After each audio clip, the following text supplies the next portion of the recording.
고양이가 쥐를 쫓아가고 있었습니다. 손에 땀을 쥐는 쫓고 쫓기는 레이스를 벌이다가 그만 한순간에 고양이가 쥐를 놓쳐버리고 말았습니다. 아슬아슬한 순간에 쥐구멍 속으로 쏙 들어가 버렸던 것입니다. 그런데 쥐구멍 앞에 쪼그리고 앉은 고양이가 갑자기 멍멍멍 하고 짖어댔습니다. 쥐 굴 속에서 숨어있던 쥐는 고양이가 갔나보다, 이제 멍멍이가 왔나보다, 괜찮다 라고 생각하고 궁금해서 구멍 밖으로 고개를 쏙 내밀 순간 날카로운 고양이 발톱에 걸려들고 말았습니다. 이제 고양이는 쥐를 물고 가면서 의기양양하게 이렇게 외칩니다. 요즘 먹고 살려면 적어도 2개국어는 해야지. 여러분 이 시간에 마음으로 활짝 여시고 성령 하나님께서 임재하는 가운데 정말 은혜롭고 복된 시간 되시기를 주님의 이름으로 축원합니다.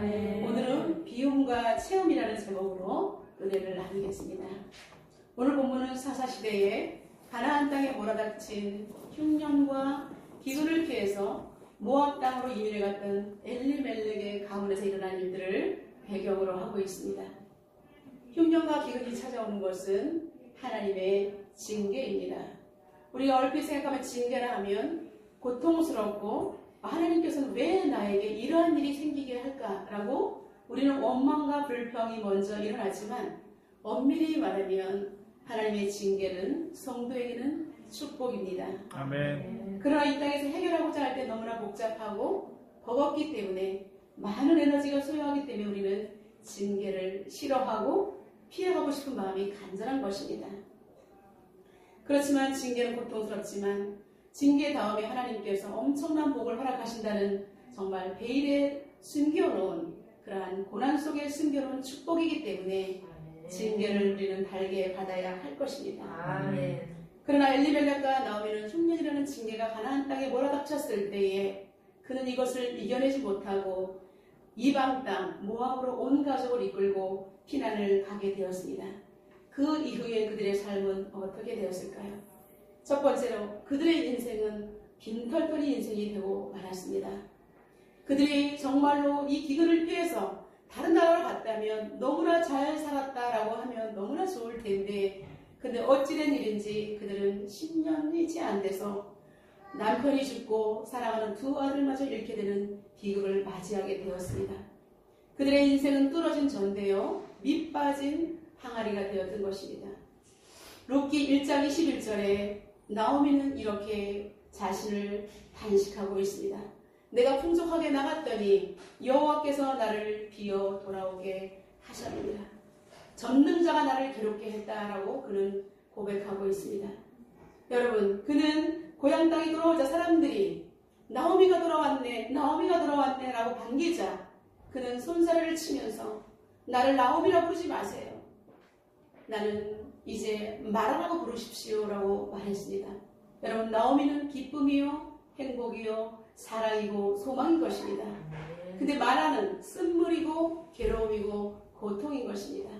그가 이렇게 자신의 이름을 바꿔 불러달라고 말하는 것처럼 그의 인생은 그야말로 쓴물과 같은 마라의 인생이었던 것입니다. 그는 전능자가 나를 이렇게 괴롭게 했다라고 고백하는 것을 볼 때 아직까지도 자신의 그 가정의 그 어려운 문제를 하나님 앞으로 핑계를 대는 것을 볼 수가 있습니다. 비록 고향이 돌아왔지만 그는 아직까지 하나님 앞에서 자신을 비우는 훈련이 덜 되었던 것을 볼 수가 있습니다. 먼저 나오미 가정을 통해서 왜 이런 사태가 벌어졌는지 하나님 나라, 즉 제사장 나라의 법규를 잠시 살펴보도록 하겠습니다. 여러분, 이스라엘은 하나님의 나라입니다. 하나님께서 이스라엘 백성들에게 토지를 주셨습니다. 그렇기 때문에 이스라엘의 모든 영토는 하나님의 것인 것입니다. 이스라엘 백성들은 하나님과 언약을 맺고 그 땅에서 살면서 하나님 나라, 곧 제사장 나라의 법도대로 살아가야만 했습니다. 그래서 가나안 땅에서는 안식일과 안식년 그리고 희년을 지키며 5대 제사를 지켜야 했던 것입니다. 하나님 앞에 제사는 예배하는 방식이었던 것입니다. 첫 번째로 우리 안식일 하면 너무나 우리는 잘 알고 있습니다. 에덴 동산에서 하나님께서 아담과 하와에게 엿새 동안 세상을 창조하시고 하시고 이레째 된 날 쉬셨으므로 안식을 거룩해서 우리가 지키고 있는 것입니다. 하나님께서 정말 이레째 되는 날은 하나님께서 안식하셨기 때문에 우리들 또한 하나님과 교제하며 하나님 날, 주의 날을 소중히 여기면서 우리는 하나님과 호흡을 해야 하는 것입니다. 우리가 정말 생체적인 믿음을 볼 때도 일주일 동안 세상에서 열심히 살았다면 하루 정도는 좀 여러분 우리가 휴식을 취해줘야 다시 에너지가 생겨서 재충전이 되어서 우리는 일을 할 수가 있습니다. 그렇기 때문에 우리는 안식일, 거룩한 주일 가운데 하나님과 예배하며 하나님을 찬양하며 다시 영적으로 충전되어서 다시 세상으로 멋지게 정말 우리가 파송되어야 하는 것입니다. 주님의 날, 하나님의 중심으로 보내는 소중한 날인 줄로 믿습니다. 안식년은 6년 동안 땅을 경작을 합니다. 쉼 없이 땅도 수고를 합니다. 근데 7년째 될 때는 하나님께서는 7년째는 파종하지 말고 그 땅을 쉬어두게 하라고 말씀하셨습니다. 여러분, 땅도 계속해서 곡식을 계속해서 배출하게 되면 산성화돼서 안 좋기 때문에 하나님께서는 쉬어주라고 말씀하신 것입니다. 그리고 7년째 파종하지 않을 때 그래도 거기에서 곡식들이 자라납니다. 그럴 때는 그 자라는 곡식을 자기 땅에 있다고 먹지 말고 온 성중에 있는 사람들이 나누어서 함께 즐거워하면서 교제하고 화목하게 보내라고 말씀하고 있습니다. 여러분, 모든 사람이 하나님의 은혜 가운데 자신의 수고 없이 먹는 작물은 하나님의 사랑을 기억하며 하나님의 은혜를 나누라고 그렇게 말씀하신 것입니다. 또한 희년은 7번 안식년을 개수하면 7번이 7년이 연속되면 49년대가 됩니다. 그럼 이제 50년을 맞기 전에 49년 7째 달이 시작되면 7일 동안에 온 이스라엘 전국에 뿔나팔을 길게 우 하고 울려 퍼집니다. 10일 동안 여호와 하나님 앞에서 그동안 죄를 지은 모든 것들을 속죄하는 속죄일이 선포되는 것입니다. 그래서 50년째 되는 해를 우리가 하나님 중심으로 거룩하게 지키자라는 것이 바로 희년법인 것입니다. 그래서 여호와의 나라, 하나님 나라, 지상 나라에서는 이러한 법들이 아주 소중한 것입니다. 그리고 희년법은 지상 나라의 근본 경계법입니다. 각 가문별로 하나님께서는 땅을 분배해 주셨습니다. 그래서 경계석을 세웁니다. 이쪽 지파에서 이쪽 지파의 땅을 함부로 넘어갈 수 없습니다. 그것은 뭐예요? 땅을 사고 팔지 말라는 것입니다. 우리 지파에 있는 땅은 우리 지파 안에서 서로 팔고 살 수는 있지만 다른 지파의 땅을 사고 팔아서는 안 되고 하나님께서는 지계석을, 경계석을 세우고 옮기지 말라라고 명령을 하셨던 것입니다. 그래서 토지를 50년 주기로 이 안에서 서로 경작권을 주고받을 수가 있습니다. 경작을 서로 하다가 이제 50년이 될 때는 처음 분배받은 사람에게 이 땅을 돌려주는 토지 원천 복귀 제도가 희년입니다. 어떻게 생각하면 손해가 나겠네. 그동안 살면서 돈이 없는 사람은 그냥 이렇게 했다가 다시 5년째 돌려주면 내가 산 의미가 뭐가 있어? 이렇게 생각할 수가 있습니다. 그러나 그렇지 않습니다. 하나님께서는 이스라엘 백성들에게 땅을 분배할 때 계밀수전이라고 해서 인구수대로 지파별로 그죠? 인구수를 세워가지고 그리고 공평한 하나님의 방법으로 제비뽑기를 해서 땅을 나눠 주었습니다. 근데 살다 보면 가족이 죽거나 남자가 죽거나 이러면은 여인들만 살아서 힘들어서 제대로 생업이 어려울 때가 생깁니다. 그럴 때 각 지파 안에서 토지 경작권을 서로가 이렇게 위임을 해가지고 돈을 줘서 그 사람이, 가난한 사람이 살아갈 수 있도록 하다가 50년 되면 내가 다시 이 사람한테 돌려주는 것입니다. 그래서 이 사람들은 누구는 정말 잘 살고 누구는 너무나 가난한 그런 부익부 빈익부를 생기지 않도록 그렇게 하나님께서 하나님 여호와의 법을 지키며 서로가 잘 살아갈 수 있도록 정해주신 법이 바로 희년법입니다. 희년법은 하나님이 처음 분배해 주신 땅이기 때문에 절대 이웃에게 팔면 안 됩니다. 그리고 결코 속여서는 안 됩니다. 그리고 희년 이후에 연수를 계산해서 값을 매기고 경작권을 서로 넘겨줄 수는 있지만 이 사람은 내가 샀으니까 절대로 50년이 넘어도 난 줄 수 없어? 이렇게는 안 된다는 것입니다. 50년이 되면 원래 주인에게 돌려줘야 합니다. 그 사람도 처음에 분배받았지만 진정한 땅의 주인은 하나님이시기 때문에 하나님 앞에 돌려주는 것처럼 우리 또한 이 땅에 빈손으로 왔으니 우리는 하나님 것입니다. 하나님께 돌려주는 것이 희년제도인 것입니다. 아멘. 이러한 규례를 행하는 자에게 절대로 공짜가 없습니다. 규례대로 지키는 자에게 우리 하나님께서 큰 축복을 예비해 두셨다는 것입니다. 레위기 25장 18절에 이렇게 말씀하고 있습니다. 너희는 내 규례를 행하며 내 법도를 지켜 행하라. 그리하면 너희가 그 땅에 안전하게 거주할 것이라.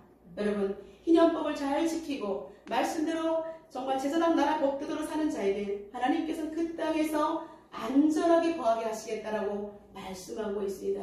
아멘. 사람들은 이렇게 생각해요. 아니 내가 지금 살고 있는데 안전하게 거한다는 게 무슨 축복이야? 당연한 거지? 아닙니다. 그 땅에 전쟁이 일어나면 우리는 쫓겨날 수도 있고요. 기근이 일어나서 전염병이 들면 우리는 죽을 수도 있습니다. 그런데 그 땅 가운데 안전하게 거할 수 있다는 것은 하나님의 크나큰 축복인 줄로 믿습니다. 내가 좀 손해를 보고 남에게 양보를 했더니 하나님께서는 그렇게 지켜 행하는 자, 양보하는 자, 넉넉한 자에게는 하나님께서 안전한 축복, 그 땅에서 풍성하게 살아갈 수 있는 복을 허락해 주신다라고 말씀하고 있는 것입니다. 아멘. 엘리멜렉과 나오미는 제사장 나라의 법도를 누구보다 잘 알고 있는 사람입니다. 그런데 그들은 가나안 땅, 베들레헴 땅에 흉년이 들었을 때 그들은 하나님의 법을 지켜야 함에도 불구하고 그들은 가족, 동족들이 힘들어하는 것을 뒤로하고 자기들 가족은 이민을 갔던 것입니다. 그리고 그들은 희년법을 교묘히 이용했습니다. 그 안에서 50년 안에서 경작권을 주고받을 수 있다 했기 때문에 그것을 두둑이 챙겨서 계산을 해서 두둑이 챙겨서 그들은 풍족하게 나아갔다라고 말하고 있습니다. 나오미가 아까 고백한 것처럼 내가 풍족하게 나갔더니 여호와께서 나를 빈손으로 돌아오게 하셨다라고 말한 것처럼 그런 희년법 속에서 경작법을 통해서 많은 돈을 가지고 잘 살겠다고 그의 가족들은 모압 땅으로 이주를 했던 것입니다. 그러나 10년도 채 지나지 않아서 남편과 두 아들이 죽게 되었던 것입니다. 그는 하나님을 잊고 살았던 인생입니다. 잘 살겠다고 나는 흉년이 싫어, 나는 기근이 싫어, 그리고 여호와의 제사장 법을 알면서도 그는 기로하고 갔던 그에게 크나큰 어려움이 닥치자 그는 고국에서 들려오는 고국 소식에 귀를 기울이게 됐는데 고국은 어느 정도 정말 어려운 일이 해결되고 풍족한 양식이 있다는 소식을 듣게 되었습니다. 그녀는 이제 베들레헴으로 돌아가고 싶다는 생각이 들기 시작했습니다. 베들레헴 땅에 돌아오려 하니 자기 옆에 보니까 모압 땅에서 얻은 두 며느리가 나란히 있는 것입니다. 가구 3명이서 이제는 어떻게 할지를 몰라서 여기서도 살 수가 없고 내가 가자니 너희들이 걸린다. 그러면서 이제 나오미가 이렇게 제안을 합니다. 내가 살로 아들을 낳나 할지라도 너희들에게 남편감이 생길 수 없으니 너희들은 너의 조상으로 너의 신들에게 돌아가라. 나는 베들레헴 땅으로 돌아갈 것이다 라고 말을 했습니다. 세 여인이 서로 이별 앞에서 길거리에서 방송대복을 하게 되었습니다. 결국 오르바는 이제 자신의 땅에 남게 되었고 룻은 끝까지 이제 나오미를 따라서 베들레헴으로 돌아오게 되었습니다. 그들이 베들레헴 땅에 들어왔지만 아무것도 없는 그들은 이제 먹고 살 길이 별로 없었습니다. 룻은 어머니를 공경하기 위해서 이제 밭으로 이삭 줍기에 나가게 되었습니다. 우연히 다다랐습니다.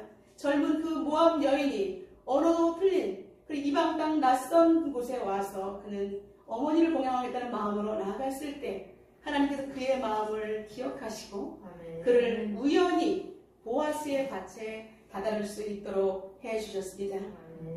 이것은 하나님의 전적인 은혜이며 인도입니다. 여러분이 막막하고 정말 내가 어찌할지 모를 때 여러분이 하나님께 기도하면 하나님은 여러분의 기도와 간구를 통해서 반드시 사람을 통해서 여러분에게 선한 길로 인도하시는 하나님을 경험하게 될 것입니다.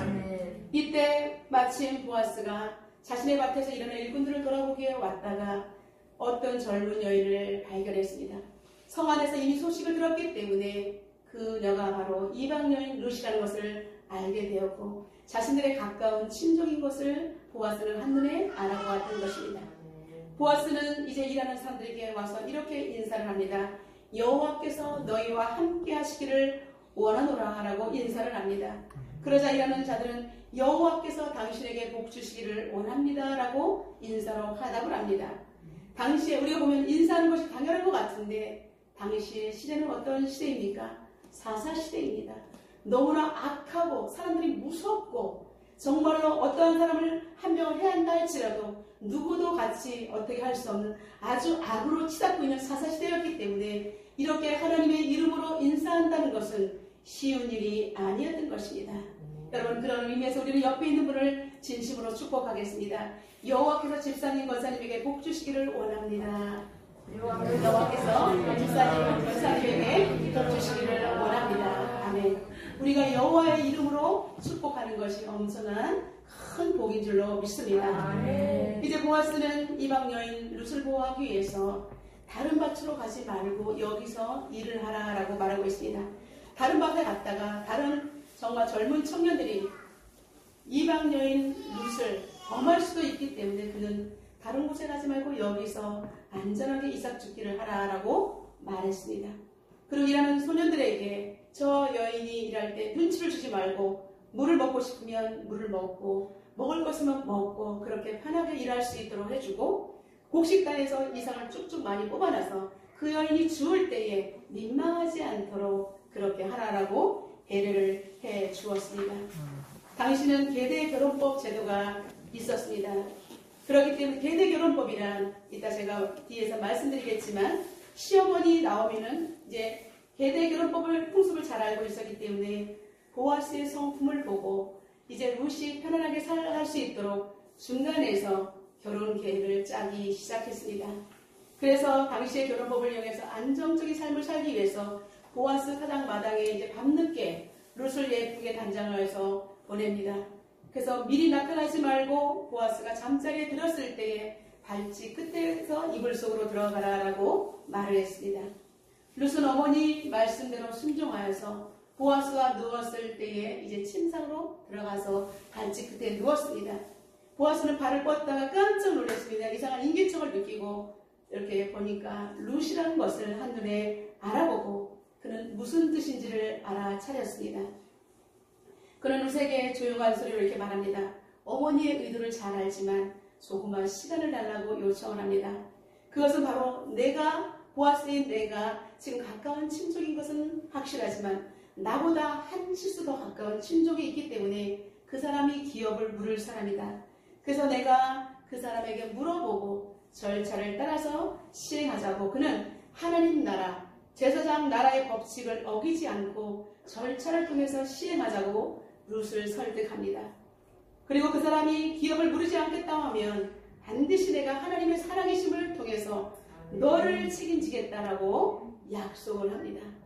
그리고 이제 그가 낯설어하고 정말 부끄러워하지 않도록 아침이 올 때까지 평안히 있게 하다가 이제 아침에 갈 때에 빈손으로 돌려보내지 아니하고 많은 곡식을 베어서 어머니 손에 갖다 주어서 이 사람이 계속해서 룻을 보호하겠다는 의미를 전달하게 되었던 것입니다.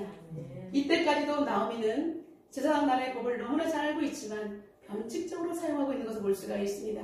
가까운 친족한테 룻을 보내야 되는데 그는 그 다음 사람한테 토스를 했던 것입니다. 그럼에도 불구하고 하나님께서는 이 나오미의 변칙 같은 이런 마음 속에서도 하나님께서는 룻과 보아스의 아름다운 마음을 통해서 하나님께서 역사하시는 것입니다. 룻은 아무런 잘못이 없습니다. 그는 시어머니가 시키는 대로 했을 뿐인 것입니다. 여러분, 우리가 이 땅을 살아가면서 하나님을 믿는다고 하면서 조금 이득이 올 때 세상과 그리고 하나님을 살짝 눈을 가리고 정말 눈 가리고 아웅하면서 법의 뜻을 살짝 비켜가는 행위들을 서슴지 않게 행하는 그리스도인들을 볼 수가 있습니다.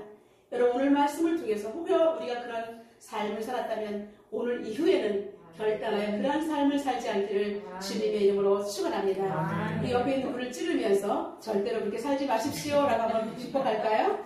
절대 그렇게 살지 마십시오. 두 번째, 보아스는 제사장 나라의 법대로 절차를 밟게 되었습니다. 우리 1절과 2절 다 같이 한번 읽어보겠습니다.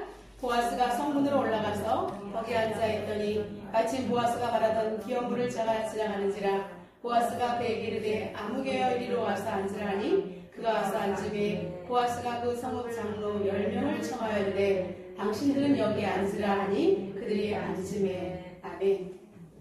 하나님 나라의 법을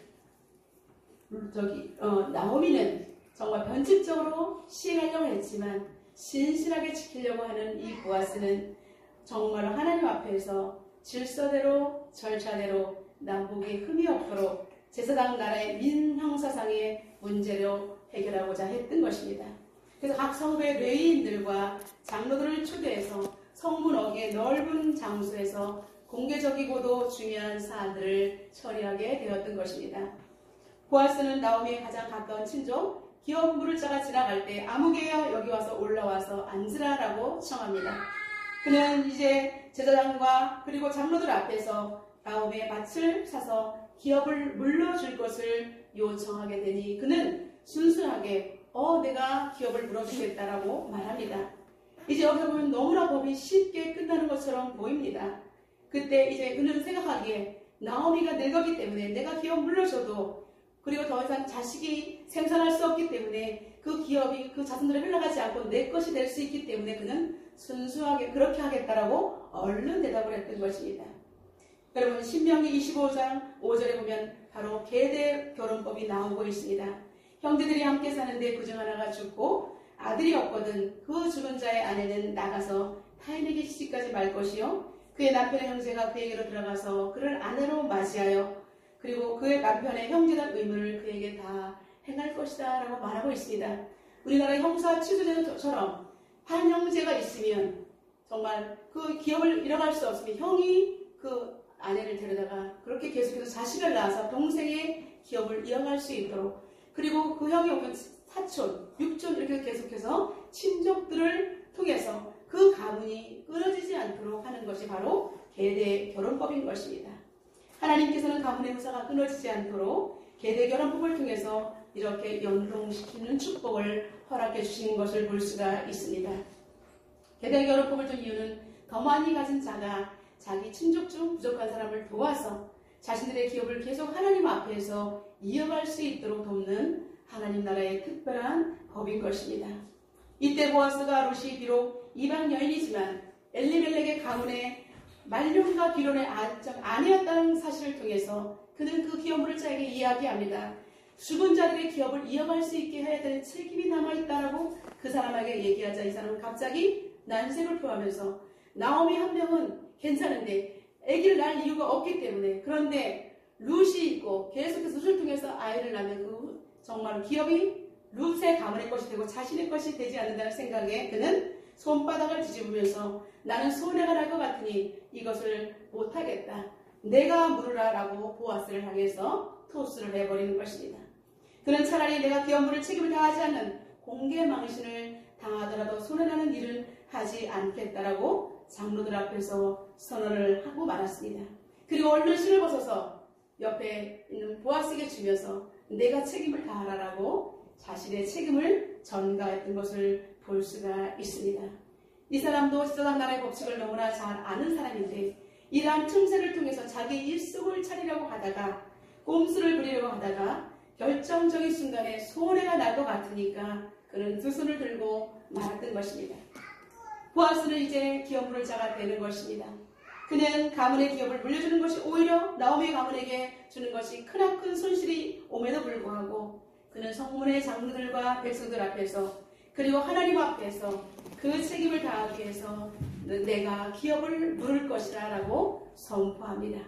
그리고 룻을 아내로 맞이하게 되는 것입니다.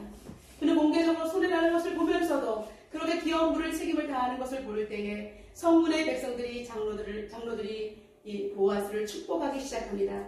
여러분 이렇게 하나님의 사람은 자신에게 조금 손해가 되더라도 하나님 말씀 안에서 그리고 하나님 뜻대로 이렇게 다른 사람들을 돌아보고 그들을 보살필 때에 하나님께서는 가장 멋진 사람으로 세워지는 줄로 믿습니다. 아멘. 우리 옆에 있는 분을 축복합니다. 하나님 나라의 멋진 사람이 되시기를 축복합니다. 라고 축복해 주시기 바랍니다. 하나님의 멋진 사람이 축복합니다.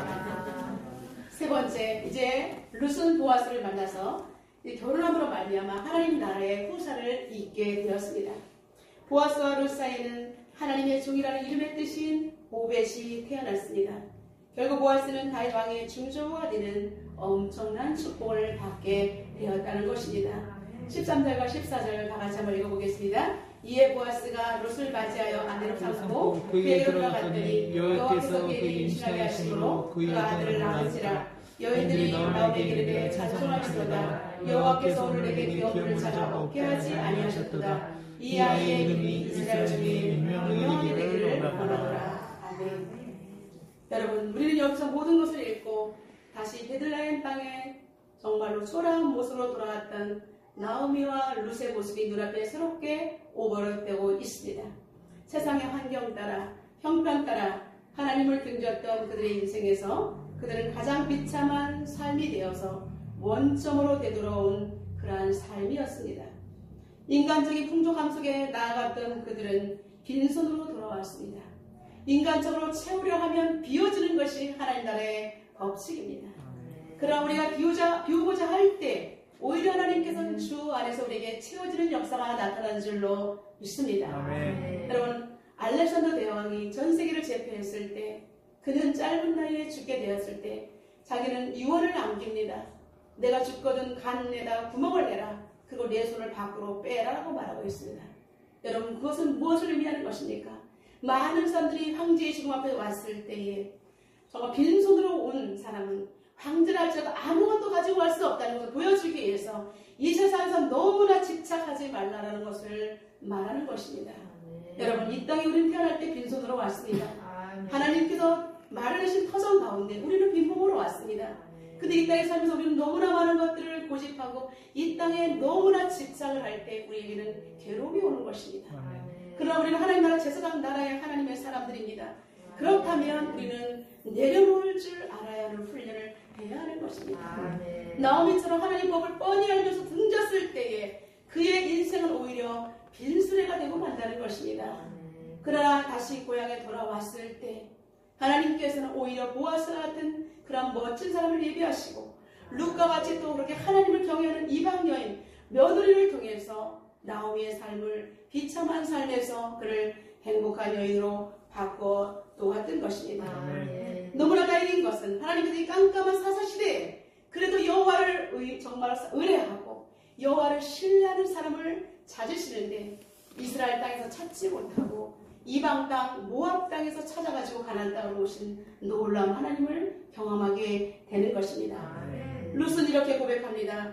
룻기 1장 16절과 17절에 어머니가 가시는 곳에 나도 가고 어머니께서 머무시는 곳에서 나도 머물겠나이다. 어머니의 백성이 나의 백성이 되고 어머니의 하나님이 나의 하나님이 되실 것이다. 여러분, 이방 여인이 어떻게 이렇게 하나님을 사랑하는 고백을 할 수가 있습니까? 어머니보다 100배, 1000배는 나은 고백을 하는 것입니다. 그리고 어머니께서 죽으시는 곳에 나도 죽어서 거기 묻힐 것이라. 이방 땅에서 묻힐 것이라는 것입니다. 그는 제사장 나라에 묻히겠다라고 하나님 앞에서 선포하는 것입니다. 내가 제사장 나라에서 죽을지언정 하나님을 떠나지 않겠다라고 선포할 때 하나님께서는 그의 가문을 살려주시는 놀라운 역전의 드라마를 하나님께서는 펼쳐내신 줄로 믿습니다. 내가 죽는 일 외에 어머니를 떠나면 내가 죽는 일 외에 하나님을 떠나면 여호와께서 내게 벌을 내리시고 더 내리시기를 원하노라. 이렇게 결단 있는 그의 고백과 믿음 위에 하나님께서 그의 고백을 들으시고 보아스를 얘기하셨던 것인 줄로 믿습니다. 여러분, 이 세상 것 내려놓고 정말 다시 하나님 앞에서 모든 것을 비울 때 하나님께서는 룻을 통해서 보아스를 통해서 나오미의 가문을 복되게 하셨던 것입니다.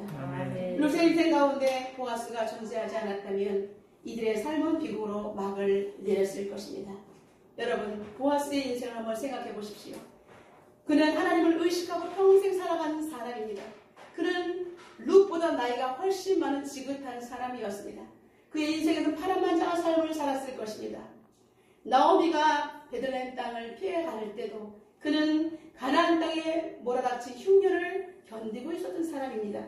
그는 묵묵하게 10년의 그 고통을, 긴 세월을 하나님 말씀 안에서 제사장 나라의 법칙대로 그는 묵묵히 참아내었던 것입니다. 그랬을 때 이윽고 베들레헴 땅에 다시 풍년이 들었던 것입니다.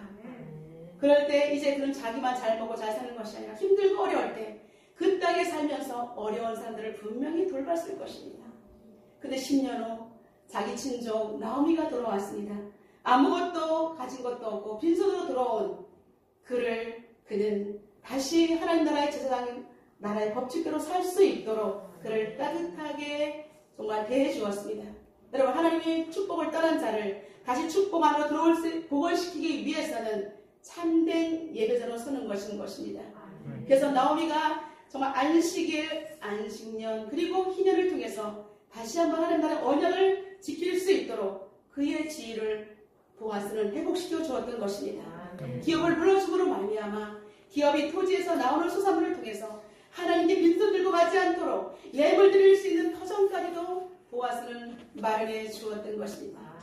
그리고 공동체 속에서 아무것도 가지고 떠났던 여인, 정말 잘 살고 떠나는 보기 좋네, 이렇게 멸시를 당할 수 있는 그런 환경 속에서도 오히려 공동체 속에서 예전 이웃들과 함께 같이 남과 소통을 하며 살 수 있도록 그들의 지위를 복원시켜 주었던 것입니다.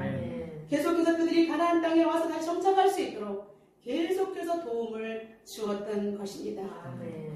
이렇게 하나님을 의식하며 언약 백성으로 살아가는 보아스의 아름다운 헌신으로 룻은 마태복음 1장의 예수님의 계보에 다윗의 조상으로 돌아갈 수 있는 특권을 누리게 되었습니다. 그리고 룻은 7 아들보다 더 귀하다는, 정말 더 귀한 며느리라는 칭송을 받게 되었습니다. 사랑하는 성도 여러분, 가나안 땅 베들레헴에 살고 있는 여러분의 환경을 돌아보십시오. 지금 너무나 하나님 안에서 우리가 즐겁고 행복하게 살다가 코로나라는 이런 정말 징계를 통해서 우리는 괴롭습니다. 그럴 때 우리는 어떻게 살아야 합니까? 나오미처럼 그렇게 정말 우리가 피해가야 될 것입니까? 하나님 손을 놓고 던져버려야 할 것입니까? 아니면 이 속에서도 묵묵히 고통을 감수하며 보아스처럼 제사장 나라의 법칙이 다시 이루어지기를 원하는 인생으로 정말 묵묵히 하나님의 말씀을 지켜내는 인생을 살 것입니까? 아무리 세상이 각박하고 하나님 말씀이 사라지는 희귀한 사사시대의 한복판에 우리가 놓여진다 할지라도 하나님께서는 우리에게 제사장 나라의 말씀을 다시 한번 선포해주고 계십니다. 출애굽에서 계속해서 시내산에서 말했던 모세를 통해서 말씀하신 제사장 나라의 법칙은 출애굽기 19장 5절과 6절입니다. 세계가 다 내게 속하였나니 너희가 내 말을 잘 듣고 내 언약을 지키면 너희는 모든 민족 중에서 내 소유가 되겠고 너희가 내게 대하여 제사장 나라가 되며 거룩한 백성이 되리라 라고 말씀하셨습니다. 사랑하는 성도 여러분, 지금 아무리 힘들고 어려워도 제사장 나라의 언약의 백성으로서 하나님 앞에 여러분 든든히 서야 할 것입니다. 힘들고 어렵다고 하나님 손을 놓치지 마시고 하나님 이 속에서 역사하시는 하나님을 기대하면서 하나님께 눈물로 기도해야 하는 것입니다. 오늘도 우리는 말씀을 받고 세상으로 파송됩니다. 여러분이 비울 것은 무엇이며 그리고 여러분이 채울 것은 또 무엇인지 여러분들 스스로 점검해 보시기를 바랍니다. 미션을 드리겠습니다. 먼저 영적인 미션을 드리겠습니다. 제사장 나라의 가치관 정립과 그리스도인의 마인드 정립을 하시기를 주님의 이름으로 축원합니다. 이제는 제사장 나라의 법칙대로 내가 정말 제사장 나라 하나님 언약의 백성으로 살아가기 위해서는 말과 행동이 성경 중심의 삶을 살기 위해서 결단되어야 하는 것입니다.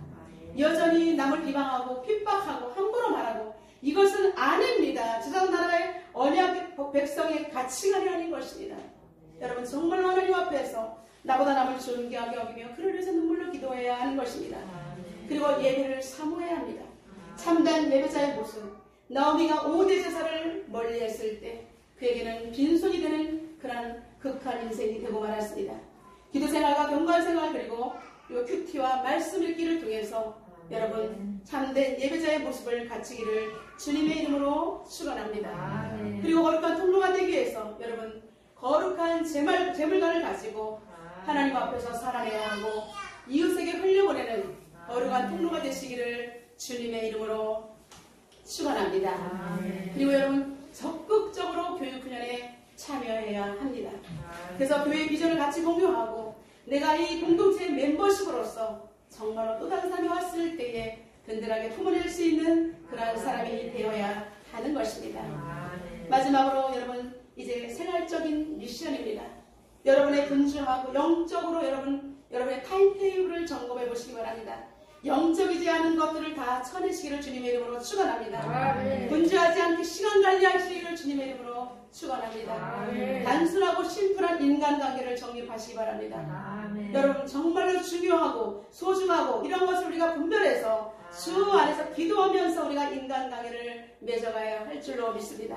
아멘. 그리고 집안 정리정돈 하시기 바랍니다. 안 쓰고 안 입고 하는 것들은 1년 이상 안 쓰고 안 입는 것들은 다 여러분 처분하고 흘려보내시기 바랍니다. 그래서 영적으로도 육적으로도 심플한 인생을 살 때에 성령 하나님께서 여러분에게 집중하는 마음을 주시고 여러분을 축복하실 것입니다.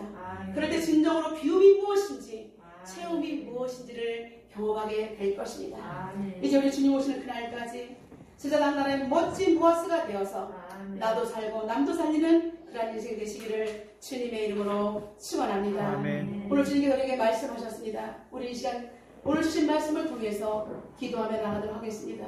하나님께서 우리 인생 가운데 닥친 환경, 하나님께서 때로는 우리에게 흉년과 기근을 허락하실 때 우리는 도망치지 않고 온전히 하나님 제사장 나라의 법 안에서 다시 한번 언약의 백성으로 살아갈 수 있는 우리가 되게 해달라고 하나님 나를 돌아봐 달라고 이 시간 하나님 앞에 통성으로 기도하며 나가도록 하겠습니다. 살아계신 하나님 감사합니다. 하나님 아버지 우리에게 주님께서 말씀하셨습니다. 하나님 우리 땅에서 우리가 기근이 있을 때 새로운 고통이 찾아올 때 우리 하나님 아버지 지단한 날의 언약을 잃어버릴 때가 너무나 많습니다. 하나님 아버지 그러나 우리가 정말 도피하다 가는 길은 고통이요 슬픔이요 죽음이었습니다. 하나님 아버지 남들이 힘들어할 때 그들은 자신의 이익만을 찾아서 하나님을 등졌습니다. 하나님 그러나 가나안 땅에서 그대로 말씀 떡집에 남아서 같이 동족들을 보살피며 또 다른 아버지 나오미 가족이 돌아올 때에 그들이 어색하지 않도록 이 땅에서 모든 것을 말해주는 보아스와 같은 인물도 있습니다. 살아계신 하나님 지금은 아무리 힘들고 어렵다 할지라도 아니 지금 사사시대에 한복판에 있다 할지라도 결코 우리는 제사장 나라의 언약을 잃지 않게 하여 주시옵소서. 하나님께서는 이방 여인 룻을 통해서도 하나님 나라를 이뤄가시기를 원하시는 하나님의 귀한 마음을 우리가 깨닫게 하여 주시옵소서. 하나님 아버지 다시 빈손으로 돌아와 기댈 구석이 없는 그들에게 하나님 보아스는 참된 예비도로 거듭날 수 있도록 아버지는 바탕을 마련해 주었습니다. 그래서 아버지는 그를 만남으로 말미암아 나오미 인생은 다시 희락을 되찾게 되었습니다.